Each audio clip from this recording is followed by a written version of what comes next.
There are many unbreakable rules in life, and ensuring chicken wings are crispy is one of the most important ones. Now, it's easy to make a chicken wing crispy when you design the batter to specifically do so, as I've shown many times. But if you're a chicken wing purist, you don't use a batter on your wing. And the problem is, even if you double fry, chicken wings cooked naked without batter come out of the fryer crispy, but once sauced, become soggy. But there is a trick backed by science that will ensure your chicken wings stay crispy even without a batter. Yes, science! This is the secret to chicken wings that stay crispy. And since I know there's a spectrum of how people like to enjoy these, we're going to be doing them 3 ways: fried, baked, and air fried, to show you that this works any way you like it. And now, while this could all be done in one day, I've spread this out for various reasons, most importantly because that's how you get the best skin on a chicken wing. So we gotta rewind to 2 days ago. The first step is to get your chicken wings out and dry them off really well. Then we're gonna season them on all sides with salt. This allows that salt to penetrate the chicken so that it's seasoned all the way through. We also like that we can give it time in the fridge to dry that skin out. You can do this for at least an hour, and here's what they look like when you let that skin dry out overnight. Now, the secret is something I only started doing recently, but first saw maybe 25 years ago from Alton Brown on Good Eats over on Food Network, when the Food Network was a cooking channel. Now, I always thought it sounded annoying to do this, but in reality, it's quite easy and effective.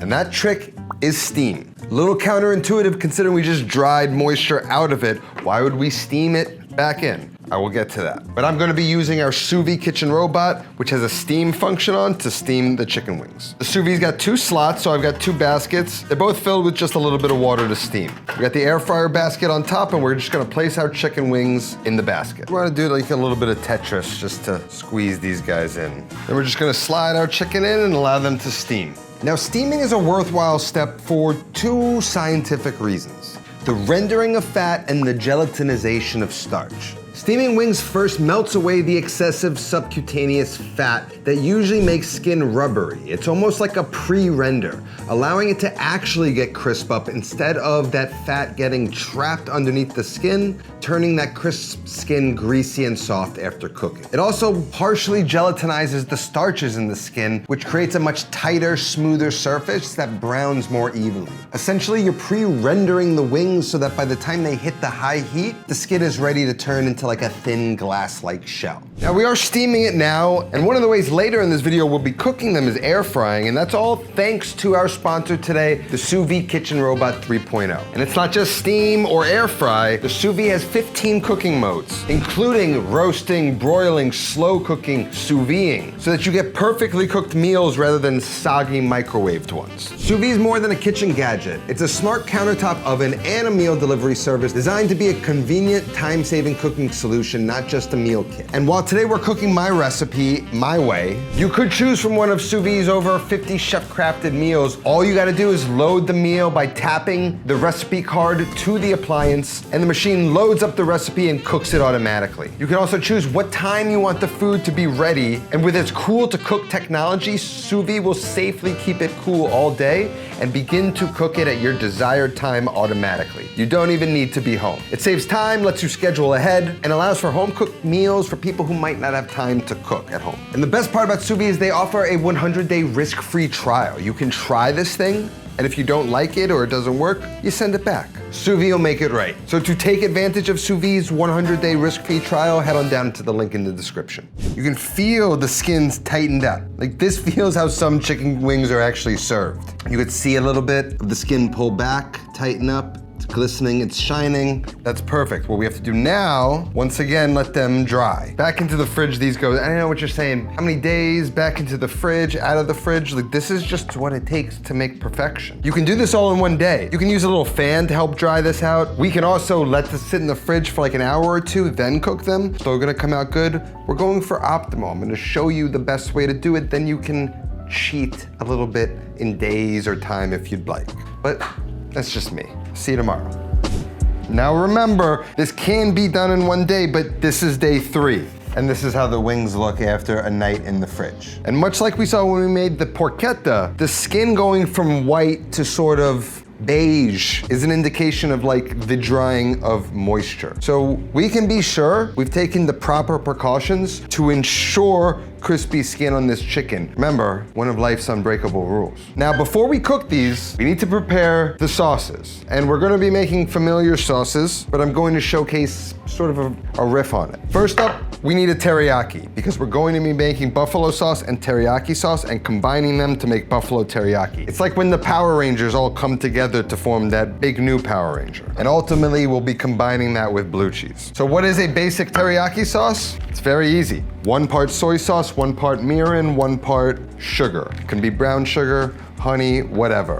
In a small pan, gonna measure out a 1/4 cup of brown sugar. And we're just gonna take the same measuring cup, measure out another part of soy sauce. Again, same thing with the mirin. And then just to show you, you can take a piece of garlic, smash it, and then we can steep that garlic flavor in there. Now we just wanna bring that teriyaki up to a simmer, allow the heat to melt that sugar, dissolve it into the mixture, and we just kinda wanna let this cook for about 5 minutes at sort of a hard simmer. The longer you cook it, the thicker it will become. And once you've allowed it to cook for that amount of time, turn off the heat and allow it to cool. Next up is the buffalo sauce. So we start with Frank's Red Hot. That is the heart of a classic buffalo sauce, or the best kind, in my opinion, the kind I grew up on. I'm gonna add about half a bottle. For the buffalo sauce, we're just gonna bring the Frank's Red Hot up to a simmer. Once it's simmering, we're gonna take maybe 3 tablespoons of unsalted cold butter. Just like any butter sauce or finishing a pasta, we're gonna slowly add the cold butter to the Frank's Red Hot until all the butter is emulsified and the sauce has thickened into a nice, thick, viscous buffalo sauce. Now, as these cool, they will thicken up. You can kind of give it a little sneak peek. Oh, they go so well together. So when we set those off aside, allow those to cool, we're gonna make our blue cheese dressing. Very simple. For a nice, thick, creamy one, 1 part sour cream, 1 part mayo. For the flavor, about a teaspoon of garlic powder, and a teaspoon of onion powder. Salt, fresh cracked black pepper, about a capful of white vinegar, capful Worcestershire sauce, tablespoon of Dijon mustard, and we're gonna mix that together. To me, that's the consistency. Now, a little secret of mine, I don't really love blue cheese that much. I do like blue cheese dressing and I do understand it. But I take the unmoldy bits, or like the not the most extreme moldy crumbles, and I add that into it. So you still get that little funk, but it's not too intense. And I like to grind it in and try and melt it into the sauce. Add a little touch of agave, and that sort of wakes up a little bit of the flavor, and I think that's good. It's really good. Now we can get into the chicken. So first up, we got the air fryer. Divided all of those chicken into thirds. So a third is going into the air fryer basket. First step is we just take some cooking spray, flip them, get them coated on all sides. A little water on the bottom just so that fat doesn't burn. Then the skin side up first. And we're just gonna toss these into the sous vide kitchen robot. Then we're just gonna set it to air fryer. We're gonna turn the temp to 420, and we're gonna set that to 45 minutes. Every 15 minutes or so, I'm gonna go in, just give them a rotate and try and get a nice, even browning on all the wings. Then, the oven wings. Now, I've placed a sheet tray into the oven. The oven's been preheating at 450 degrees, so this, about 400 degrees right now. I'm gonna hit the pan with some spray and then get my chicken on. Skin side down. You can cook them on a wire rack. I prefer them with direct contact. It's a faster, harder browning. Gonna cook at 450 for about the same amount of time as the air fryer. That leaves us with 6 final wings that'll be going into the fryer. Once that oil is hot, we can gently add our chicken to the oil. And since it's nice and dried out and we steamed it and treated it, the frying is gentle. There's not this violent bubbling of moisture rapidly evaporating. So we're gonna allow that to cook, keeping the temperature nice and steady at 350 for about 8 to 10 minutes, or until that skin is beautifully crispy and golden brown, tossing them around frequently.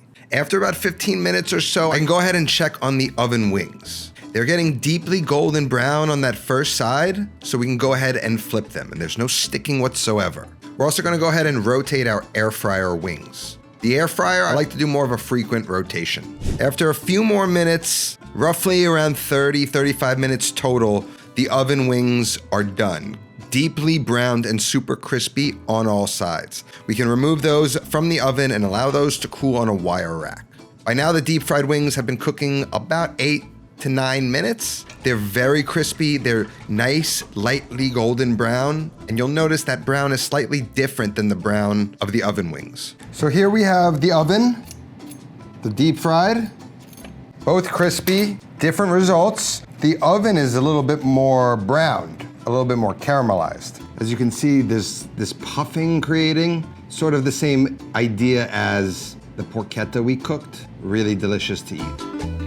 And that's the air fryer. Quite a nice job if you ask me. Now, the three methods lined up next to each other, surprisingly is actually hard to discern which one is which. The deep fried ones definitely have a lighter hue, but they're certainly not any less crispy. And the air fryer and the oven baked ones are a bit of a darker, roastier golden brown. Proof that the simple step of steaming wings first yields a perfect crispy wing, any method that you choose. Now let's throw a little bite together before making our final sauce, just to see how we did with the wings. A little drizzle of buffalo sauce, a little teriyaki sauce, and a little blue cheese. Take a little bite. I get a crispy skin. The meat is moist and tender. And you have to remember, dark meat chicken is tough. If you don't cook them long enough, your chicken will be rubbery, and that's a sin. Now that we've got our wings, we're going to make our buffalo teriyaki blue. It involves 1 part buffalo sauce, 1 part teriyaki sauce, and 1 part blue. You got everything in one. No dipping of the blue cheese. All of it is in one. In with the wings and toss. These have been sitting. See how crunchy they are? Now those are good looking wings. I actually like serving them in a basket. Now you want to learn the trick to a wing like this? You're gonna find the soft edge, the thing you can rip off right here. When you rip that off, you could just go in. These have been sauced for like 10 minutes while I've been screwing around getting these photos. They haven't really lost that beautiful crisp. One of the oven baked. Let me see if I can find an air fryer. Can't even tell. Now, some are definitely crispier than others, but none of them are not crispy, even after sitting out for a good 10 minutes. They're moist inside and tender and crispy, and that's all I ever want out of a chicken wing. And the sauce is just killer. Once you get over the idea that to get good chicken skin or skin on anything takes time in the refrigerator to prep what is ultimately going to be that crispy skin, and you can't just throw a wet piece of skin in an oven or a fryer. A little planning ahead is our way of acting more like a restaurant, but still like a home cook. Recipe is gonna be down in the description. I urge you to also check out our Patreon. All of these videos are posted a day early there and without any ads. And we also do 2 new cooking lessons apart from everything you see on this show, focused on the practical. That's all that I have today. I'll see you guys next time. Until then, take care of yourself and go feed yourself.